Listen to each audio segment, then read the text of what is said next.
Sir मुझे हिंदी उतनी अच्छी नहीं आती है। मैं बताऊं ये लड़की कहाँ की रहने वाली है? ये बंगाली है।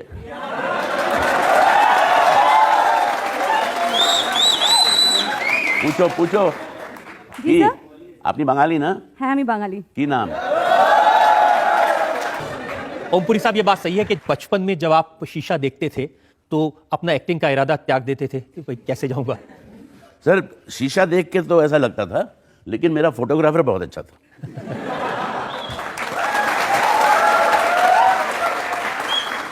मैं अगर आपको अपनी बचपन की तस्वीर दिखाऊं, उस पे एक भी दाग नहीं है, मतलब वो बिल्कुल एकदम क्लीन चेहरा है। जब आप मुंबई आना चाहते थे एक्टर बनने के लिए तो आपको बहुत समझाया था कि ऐसा चेहरा ना विलेन का है, ना कॉमेडियन का, ना हीरो का, आप क्यों जा रहे हैं मुंबई? मुझे गलतफहमी हो गई थी थोड़ी कि नेशनल स्कूल ड्रामा में कुछ वर्ल्ड सिनेमा देख लिया, जिसमें सत्यजीत रे की फिल्में भी थीं और ऋत्विक घटक की भी थीं, तो मैंने उनमें देखा कि मेरे नाक से भी ज़्यादा मोटे मोटे नाक हैं उनमें तो एंथनी क्विन मेरे से ज़्यादा खूबसूरत नहीं थे, तो मैंने कहा यार हम भी बन सकते हैं, फिर क्यों नहीं। लालू यादव ने एक दिन कहा कि बिहार की सड़कें ओमपुरी के गालों जैसी हैं और वो चाहते थे कि बिहार की सड़कों के गड्ढे भर के इन्हें हेमा मालिनी के गालों जैसा बनाया जाए। लेकिन मैं अगर कुछ बोल गया तो उनको बड़ी तकलीफ हुई थी। पंजाबी च कहंदे जी उन्होंने मिर्चां लग गई। तो आपको किसी ने ये सजेस्ट नहीं किया कि प्लास्टिक सर्जरी करा लीजिए? मुझे सजेस्ट किया था एक मोहतरमा ने, और नहीं बुजुर्ग थी। आप भी तो बुजुर्ग ही हैं। अब हूँ, पहले जवान था। देखी नहीं जवानी की तस्वीर उधर? सर अभी भी आप हैंडसम हो। अरे बेटा नाम क्या है तेरा? ऊपर ये सच है कि बचपन आपका बहुत तकलीफों से गुजरा? जी ये तो सच है। आप एक चाय की दुकान पे ग्लास धोने का काम करते थे? उस वक्त मैं 6 साल का था और मुझे सिर्फ वो ड्रम याद है और टूटी याद है, बगल में सड़क जाती थी वो याद है, और दुकानदार की मूछें थी ये याद है। और फिर एक ढाबे पर काम किया कुछ दिन? हाँ जी, ढाबे पे काम किया, लेकिन उन्होंने मुझे निकाल दिया था क्योंकि रात को 10 बजे मुझे नींद आ जाती थी और मैंने बर्तन जो है, जो ऐश है, उसमें छुपा दी और अगले दिन डांट पड़ी कि भाई वो। तो ढाबे वाले ने निकाल दिया? मैंने सुना है कि मामा जी के घर रहते थे, उन्होंने भी निकाल दिया था। हाँ उन्होंने भी। वैसे उन्होंने निकाल दिया तो अच्छा ही किया, क्योंकि वो मुझे ओवरसियर बनाने के चक्कर में थे।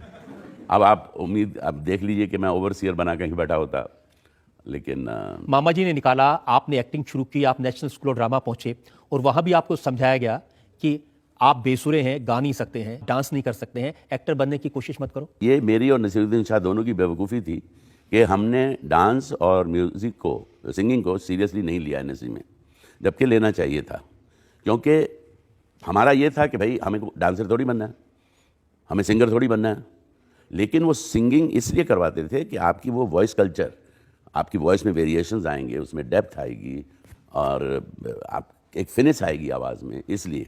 और डांस इसलिए करवाते थे कि बॉडी ग्रेसफुल होगी, इसलिए नहीं कि वो चाहते थे हम डांसर बने। तो हमें ये चीज़ समझ में नहीं आई उस वक्त। एक और आश्चर्य ये हुआ कि आपका अंग्रेजी में हाथ तंग था और आप हॉलीवुड की फिल्में करने पहुंचे। अरे यार आप तो कपड़े उतारने पे तुले हो हमारे यार। पंडित जी क्या बिगाड़ा मैंने आपका? मैं तो सिर्फ सच जनता के सामने रख रहा हूं। ठीक है सर, आप ज़रूर रखिए। ये बात सच है सर कि मैं पंजाबी मीडियम में पढ़ा है ना, और उस पर मुझे आज तो गर्व हो रहा है, क्योंकि अंग्रेज़ी जो है वो नेशनल स्कूल ड्रामा में जब इंग्लिश मीडियम में आए तो हमारे अलकाई साहब को पता चला कि मैं तो वापस पंजाब जाने की सोच रहा हूँ। अंग्रेज़ी से मैं इतना दुखी था, तो उन्होंने समझाया, उन्होंने कहा देखो ये तो सिर्फ भाषा है, जैसे पंजाबी बोलते हो, हिंदी बोलते हो, वैसे अंग्रेज़ी भाषा है। उन्होंने 2-3 मुझे टिप्स दिए कि अंग्रेज़ी का अखबार लो, सुबह ज़ोर ज़ोर से पढ़ो, और अंग्रेज़ी की रेडियो पे न्यूज़ सुनो, और लोग आपस में एक दूसरे से बात करते हैं अंग्रेज़ी में, उनको सुनो और बोलो, और गलती हो तो शर्माओ नहीं, बेशर्म होके बोलो। तो मैं सर बेशर्म हो गया था और सीख ली, 20 अंग्रेज़ी फिल्में कर चुका हूँ।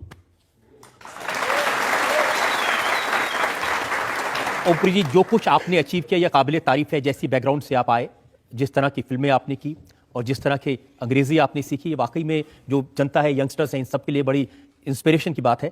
लेकिन मेरे पास इल्ज़ाम की लिस्ट बहुत लंबी है। एक एक फिल्म जो आपने किया, आक्रोश की, अर्धसत्य की, उन फिल्मों के लिए बहुत तारीफ मिली, लोगों ने बहुत कहा कि बहुत अच्छे एक्टर हैं। लेकिन आप दुखी रहे कि मैं पॉपुलर नहीं हुआ। पॉपुलर नहीं हुआ? और ले पार्लियामेंट तक मेरा नाम लिया जाता है, आप कह रहे हैं पॉपुलर नहीं हुआ? तो जब आपको लगा कि जनता आपको पसंद करती है एक संजीदा एक्टर के तौर पे, तब आपने फिर इस तरह की फिल्में शुरू की, जैसे हेरा फेरी या फिर चाची 420, पैसा कमाने के लिए? जी, पैसा कमाने के लिए बिल्कुल, ये तो सही बात है, कॉम्प्रोमाइज़ है। और क्योंकि मैं तो आया था ये सोच के कि मैं समाज को बदल डालूंगा, लेकिन फिर पता चला कि गुरु ये बड़ा कठिन काम है, यहाँ बड़े बड़े पहलवान बैठे हुए हैं, वो कुछ नहीं बदलने देंगे। ये बात सही है कि जो पहली बड़ी फिल्म आपकी सक्सेसफुल हुई, अर्धसत्य, वो फिल्म वाकई में अमिताभ बच्चन के लिए लिखी गई थी? मैंने ऐसा सुना है कि बच्चन साहब को सुनाई गई थी, और बच्चन साहब को या तो स्क्रिप्ट दी गई थी, लेकिन शुक्र है उन्होंने मना कर दिया था। मैं उनका बहुत बहुत धन्यवाद करता हूँ। लेकिन अब ज़माना बदल गया है, अब जो बड़े बड़े हीरो हैं वो वैसे रोल करने लगे जैसे आप करते थे। ये बच्चन साहब ने ही सिखाया इन सबको, क्योंकि पहली शुरुआत उन्होंने की। हमको लगा था यार हम बुज़ुर्ग हो जाएंगे तो हमको अच्छे वाले बुज़ुर्ग वालों के रोल मिलेंगे, लेकिन अब बच्चन साहब स्टार हैं, वो तो माल पूरा ले जाते हैं सब। अर्धसत्य फिल्म जो आपने शुरू में की, वो करने के लिए आपने कई दिनों तक पुलिस वाले कैसा व्यवहार करते हैं इसको स्टडी किया? तब मेरी पहचान नहीं थी, तो पुलिस वालों ने मुझे पहचाना नहीं कि मैं कौन हूँ। आक्रोश रिलीज़ हो चुकी थी, तो मैं चुपचाप बैठा उनको ऑब्जर्व करता रहा। और हमारी फिल्मों में जो बिहेवियर दिखाया जाता है वो बिल्कुल उसके विपरीत था। बहरहाल फिर मैं गया गोरेगांव पुलिस स्टेशन रात को, तो उन्होंने कहा जी आप कुछ पिएंगे? मैंने कहा जी नहीं कुछ नहीं। अरे पीजिए ना थोड़ा। ए मारा मारी लेके आ दो। मैंने कहा ये मारा मारी क्या है? बोले जी एक सोडा और एक लिम्का, दोनों को मिक्स किया जाएगा, आधा सोडा आधा लिम्का, और मारा मारी किया। और सिटी ऑफ जॉय में जब आपने एक्टिंग की तो आपने रिक्शा चलाना सीखा? जी, मुझे तो सड़कों पर रिक्शा चलाना था, तो जब मैं कलकत्ता पहुंचा तो मैंने कहा भी मेरा रिक्शा कहाँ है? तो उन्होंने कहा जी रिक्शा आपका सेट पे है। सेट उन्होंने जो बनाया था वो बहुत बड़ा था वैसे, लेकिन बड़ा ऊबड़ खाबड़ रास्ता, कहीं ईंट है कहीं पत्थर है और छोटी छोटी गलियाँ। मैंने कहा मुझे तो सड़कों पे चलाना है साइकिल, अपना ये रिक्शा। तो मैंने कहा ये रिक्शा आप होटल में पहुंचाइए, मैं सुबह उठ के सड़कों पे जाया करूँगा। तो उन्होंने कहा ठीक है। तो अगले दिन सुबह मैं 5 बजे उठ के चाय पी के नीचे गया, 2 एक्चुअल रिक्शा पुलर मेरे रिक्शा में बैठे एज पैसेंजर्स, और मैं ट्रैक सूट पहन के उल्लू की तरह बाहर निकल गया। 15 मिनट में भीड़ इकट्ठी हो गई कि कौन जोकर है यार, जो साला ट्रैक सूट पहन के रिक्शा चला रहा है। मैंने कहा गुरु ये नहीं काम चलेगा। फिर मैंने सोचा कि लुंगी, बनियान और गमछा, और गमछे का कोना मुंह में, ताकि पता ना चले कौन है। और मैं 15 दिन तक लगातार सुबह 5 बजे वो लोग आ जाते थे रिक्शा पुलिस, वो बैठते थे as passengers so that nobody stops us. और पहले दिन तो मैं मुश्किल से 15 मिनट भाग पाया, तो 15 दिन बाद बढ़ा के वो 3 घंटे का हो गया था। जब स्पर्श में आपको रोल करना था ब्लाइंड टीचर का, तो उसके लिए भी आप गए वहाँ? वो हम शूटिंग ही ब्लाइंड स्कूल में कर रहे थे, जहाँ ब्लाइंड बच्चे पढ़ते थे और कुछ अध्यापक भी ब्लाइंड थे, प्रिंसिपल भी ब्लाइंड थे, तो उनको देखते थे। तो जब नरसिम्हा में खलनायक का रोल किया तो उसके पहले आपने चाकू मारे लोगों को तल?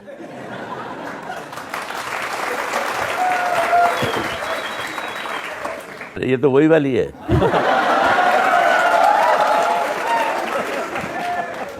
बेटा तुमने ही बोला था ना आप अभी भी हैंडसम हो। हाँ सर, सर ये सच बात है कि सच में आप सच में बहुत हैंडसम हो। थैंक यू बेटा, थैंक यू। इस उम्र में भी आप। सर मैंने आपका बहुत मूवी देखा, जैसे कि चाची 420 से लेके और भी मूवीज, जैसे सिंग इज किंग है, जैसे आपने बहुत ही अच्छे से एक्टिंग किया, बहुत अच्छा लगा। लेकिन स्पेशली आपके एक्टिंग तो अच्छा लगता ही है, लेकिन आपकी जो वॉइस है ना, जैसे कि गदर एक प्रेम का था, उसमें आपने स्टार्टिंग में आपने इंट्रोडक्शन दिया था, आपका वॉइस था शायद, क्या मैं सही कह रही हूँ? हाँ किया था सर आपके आवाज में वो बहुत एक बुलंद है जो मुझे बहुत अच्छा लगा। एक मिनट सर मुझे हिंदी उतनी अच्छी नहीं आती है। मैं बताऊं ये लड़की कहाँ की रहने वाली है? ये बंगाली है।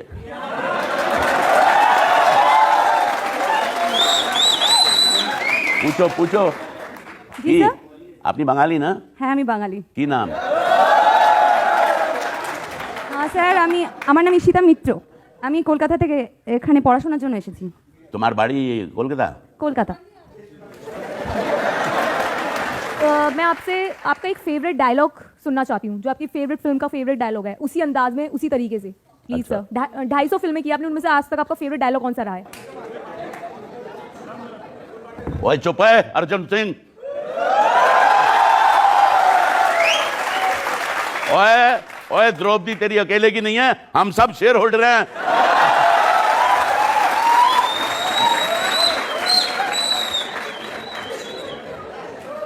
आजकल ऐसी भी फिल्में बनने लगी हैं जिनमें डायलॉग कम और गालियां ज्यादा होती हैं। जी तो आपको मौका मिला ऐसी कोई फिल्म करने का? सर मुझे सचमुच नहीं अभी तक मौका दिया गया। और मैं क्या है कि मैं फिल्मों में गालियां नहीं देना चाहता सर, मैं असली जीवन में गालियां देना चाहता हूं। आपने बहुत सिस्टम के लेकिन खिलाफ ये सचमुच जो आप बात कह रहे हैं बड़ी संजीदा बात है, यू नो, कि वाकई मेरे हिसाब से जो हमारी फिल्मों का मैयार है वो उसका पतन हो रहा है। 10% सिर्फ फिल्में हैं जो सही मानों में अच्छी हैं। मतलब 50 के दशक से लेके अब तक फिल्मों में गिरावट आती ही जा रही है। इसको सिर्फ मनोरंजन का साधन माना जा रहा है, कोई इसमें किसी किस्म की संजीदगी नहीं है। देश में क्या हो रहा है, सुबह अखबार पढ़ते हैं तो क्या हालत होती है आपकी। 16 दिसंबर को क्या हुआ, इतने बेशर्म लोग हैं हम, पूरा समाज जो है बेशर्म हो गया है। समाज को चलाने वालों को नींद कैसे आती है, भूख कैसे लगती है, मेरी समझ में नहीं आ रहा।